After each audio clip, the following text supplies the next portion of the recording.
ಮಮತಾ ಬ್ಯಾನರ್ಜಿಯವರನ್ನೇ ಹೊಸ ಶಾಸಕರು ಪಕ್ಷದಿಂದ ಸಸ್ಪೆಂಡ್ ಮಾಡ್ತಾರಾ? ವಸ್ತುಶಃ ಕೈ ಮುಗಿದು ಬೇಡ್ಕೊಳ್ತಾ ಇದ್ದಾರೆ ತಮ್ಮ ನೂತನ ಶಾಸಕರಿಗೆ. ಸ್ವತಃ ಅಭಿಷೇಕ್ ಬ್ಯಾನರ್ಜಿನೇ ಈ ನಕಲಿ ಸಿಗ್ನೇಚರ್ ಮಾಡಿಬಿಟ್ಟು ಸ್ಪೀಕರ್ ಕೊಟ್ಟಿದ್ದಾರೆ. ಇಂಥವ್ರಿಗೆಲ್ಲ MLA ನಾನು ಅವಕಾಶನೇ ಕೊಡಬಾರ್ದಾಗಿತ್ತು ಅನ್ನುವಂಥ ಹೇಳಿಕೆಯನ್ನು ಕೊಟ್ಟುಬಿಟ್ರು ಮಮತಾ ಬ್ಯಾನರ್ಜಿ. ಸುಮಾರು 50 ಶಾಸಕರು ಕೋಲ್ಕತ್ತಾದ ಒಂದು ಹೋಟೆಲ್ನಲ್ಲಿ ಸಭೆ ಸೇರಿದ್ದಾರೆ. ಈ ಒಂದು ಭಿನ್ನಮತವನ್ನು ಮಮತಾ ಬ್ಯಾನರ್ಜಿ ಅವರು ಆರಂಭದಲ್ಲಿ ಹತ್ತಿಕ್ತಾರ. TMC ಪಕ್ಷಕ್ಕೆ ಇಂಥ ಸ್ಥಿತಿ ಯಾಕೆ ಬಂತು? ಸ್ನೇಹಿತರೆ ನಮಸ್ಕಾರ, ಹೊಸದಿಗಂತ ಡಿಜಿಟಲ್ ಚಾನಲ್ಗೆ ಸ್ವಾಗತ.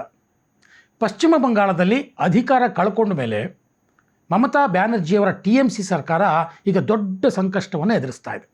ಅದು ಯಾವ ಮಟ್ಟಕ್ಕೆ ಹೋಗಿದೆ ಅಂತಂದರೆ, ಪಶ್ಚಿಮ ಬಂಗಾಳದಲ್ಲಿ ಒಂದು ದೊಡ್ಡ ವದಂತಿ ಹಬ್ಬಿಬಿಟ್ಟಿದೆ.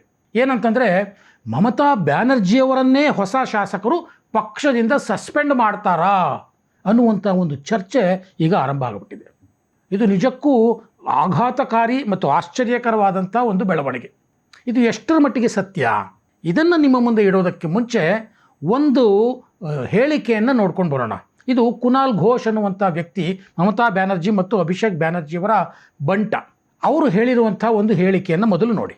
আমি বাকি বিধায়কদের হাত জোর করে অনুরোধ করব, যারা এই ঋতব্রতর পাল্লায় পড়ছেন, আমার একটা অনুরোধ, আমরা কেউ নির্দল জিতে আসিনি। আমরা জিতে এসেছি তৃণমূল কংগ্রেসের প্রতীকে। তৃণমূল কংগ্রেসের দলের প্রার্থী মমতা বন্দ্যোপাধ্যায়ের ছবি ব্যবহার করে এবং মমতা বন্দ্যোপাধ্যায়কে যারা ভোট দিয়েছেন সেই ভোট আমরা পেয়ে বিধানসভায় এসেছি। দম থাকলে নির্দল হয়ে আলাদা নিজেরা জিতে এসে তারপর আমরা সব করতাম।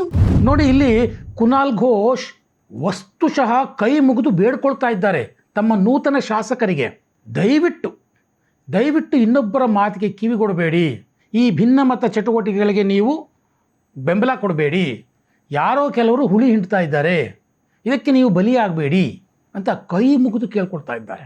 TMC ಪಕ್ಷಕ್ಕೆ ಇಂಥ ಸ್ಥಿತಿ ಯಾಕೆ ಬಂತು? ಇದೆಲ್ಲ ಶುರುವಾಗಿದ್ದು ಸ್ನೇಹಿತರೆ, ವಿಪಕ್ಷ ನಾಯಕನ ಆಯ್ಕೆಯ ಸಂದರ್ಭದಿಂದ. ನೂತನ ವಿಧಾನಸಭೆಯಲ್ಲಿ ಸೋಹನ್ದೇವ್ ಚಟ್ಟೋಪಾಧ್ಯಾಯ ಅವರನ್ನು ವಿಪಕ್ಷ ನಾಯಕ ಅಂತ TMC ಘೋಷಣೆ ಮಾಡಿತು. ಅದಕ್ಕೆ ಬೇಕಾದಂಥ ಪತ್ರವನ್ನು ಸಹ ಸ್ಪೀಕರ್ಗೆ ಕೊಡಲಾಯಿತು, ಎಲ್ಲ ಶಾಸಕರ ಸಹಿಯನ್ನು ಮಾಡಿಸಿ. ಆಗ ಶುರುವಾಯಿತು ನೋಡಿ ಸಂಕಟ. ಅದರಲ್ಲಿ ಇಬ್ಬರು ಶಾಸಕರು, ರಿತಬ್ರತ ಬ್ಯಾನರ್ಜಿ ಮತ್ತು ಸಂದೀಪನ್ ಸಹಾ ಅನ್ನುವಂಥವ್ರು ಇಬ್ಬರು ಸ್ಪೀಕರ್ಗೆ ಕಂಪ್ಲೇಂಟ್ ಕೊಟ್ಬಿಟ್ರು. ಏನು, ಈ ಪತ್ರಕ್ಕೆ ನಾವು ಸಹಿನೇ ಹಾಕಿಲ್ಲ, ನಮ್ಮದು ನಕಲಿ ಸಿಗ್ನೇಚರ್ ಮಾಡಿಬಿಟ್ಟು ಕೊಟ್ಬಿಟ್ಟಿದ್ದಾರೆ. ಸ್ವತಃ ಅಭಿಷೇಕ್ ಬ್ಯಾನರ್ಜಿನೇ ಈ ನಕಲಿ ಸಿಗ್ನೇಚರ್ ಮಾಡಿಬಿಟ್ಟು ಸ್ಪೀಕರ್ಗೆ ಕೊಟ್ಟಿದ್ದಾರೆ, ಇದ್ರ ಬಗ್ಗೆ ತನಿಖೆ ಆಗಬೇಕು ಅಂತ. ಇದು ಸುವೇಂದು ಅಧಿಕಾರಿ ಬಾಯಲ್ಲೇ ಬಂದುಬಿಡ್ತು. ಮಮತಾ ಬ್ಯಾನರ್ಜಿಗೆ ಆಗಲೇ ಆಘಾತ ಆಗಿದ್ದು. ತಕ್ಷಣ ಈ ಇಬ್ಬರನ್ನು TMCಯಿಂದ ವಜಾ ಮಾಡಿಬಿಟ್ರು. ಅಲ್ಲಿ ಶುರುವಾಯಿತು ನೋಡಿ ಕಂಟಕ. ಯಾವಾಗ ಈ ಇಬ್ಬರನ್ನು ವಜಾ ಮಾಡಿದ್ರೋ, ಬೇರೆ ಶಾಸಕರೆಲ್ಲ ಎಚ್ಚೆತ್ಕೊಳ್ಳೋಕೆ ಶುರು ಮಾಡಿದ್ರು.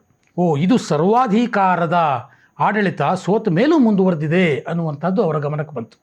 ಭಾನುವಾರ ಅಭಿಷೇಕ್ ಬ್ಯಾನರ್ಜಿಯವರ ಮೇಲೆ ನಡೆದಂತಹ ಒಂದು ದಾಳಿಗೆ ವಿರುದ್ಧವಾಗಿ ಹೋರಾಟ ರೂಪಿಸಬೇಕು ಅಂತ ಒಂದು ಮೀಟಿಂಗ್ ಕರೆದಿದ್ದರು ಮಮತಾ ಬ್ಯಾನರ್ಜಿ. ಆದರೆ ಆ ಮೀಟಿಂಗ್ಗೆ 70 ಜನರಲ್ಲಿ ಕೇವಲ 20 ಜನ ಮಾತ್ರ ಬಂದರು. ಅಲ್ಲೇ ಅರ್ಥ ಮಾಡ್ಕೋಬೇಕಾಗಿತ್ತು ಮಮತಾ ಬ್ಯಾನರ್ಜಿ. ಅದಾದ ನಂತರದಲ್ಲಿ ಒಂದು ಹೇಳಿಕೆಯನ್ನು ಕೊಟ್ಬಿಟ್ರು ಮಮತಾ ಬ್ಯಾನರ್ಜಿ.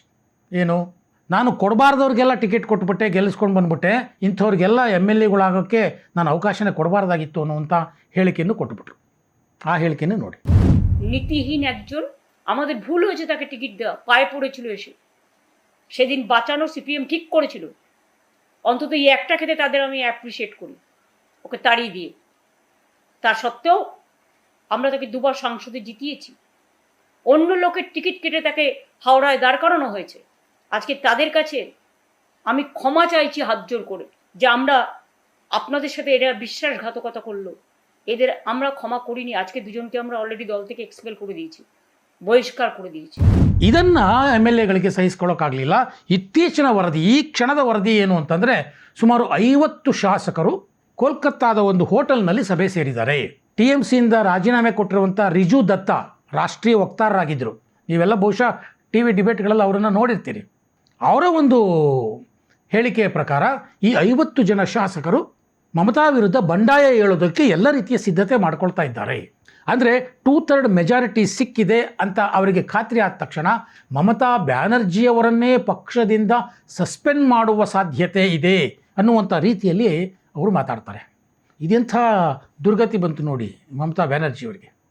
ಹಾಗಾಗಿಯೇ ಕುನಾಲ್ ಘೋಷ್ ಕೈ ಮುಗಿದು ಕೇಳ್ಕೊತಾ ಇದ್ದಾರೆ ಹೊಸ ಶಾಸಕರಿಗೆ, ದಯವಿಟ್ಟು ಇಂಥದ್ದಕ್ಕೆಲ್ಲ ಕಿವಿ ಕೊಡಬೇಡಿ, ಮಮತಾ ಬ್ಯಾನರ್ಜಿ ಮತ್ತು ಅಭಿಷೇಕ್ ಬ್ಯಾನರ್ಜಿಯವರ ಬೆಂಬಲಕ್ಕೆ ನಿಲ್ಲಿ ಅನ್ನುವಂಥ ಮಾತನ್ನು ಅವರು ವಿನಂತಿ ಮಾಡ್ಕೊಳ್ತಾ ಇದ್ದಾರೆ.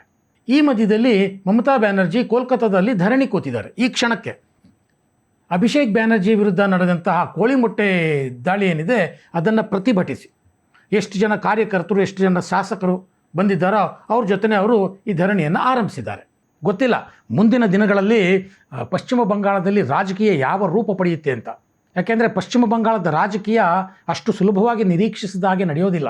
ಈ ಒಂದು ಭಿನ್ನಮತವನ್ನು ಮಮತಾ ಬ್ಯಾನರ್ಜಿಯವರು ಆರಂಭದಲ್ಲಿ ಹತ್ತಿಕ್ತಾರಾ ಅಥವಾ ಈ ಬಂಡಾಯವೇ ಭುಗಿಲದ್ದು ಮಮತಾ ಬ್ಯಾನರ್ಜಿಯವರನ್ನೇ ಪಕ್ಷದಿಂದ ಹೊರಹಾಕುತ್ತಾ, ಇನ್ನು ಕೆಲವೇ ದಿನಗಳಲ್ಲಿ ಇದಕ್ಕೆ ಉತ್ತರ ಸಿಗುತ್ತೆ ಸ್ನೇಹಿತರೆ.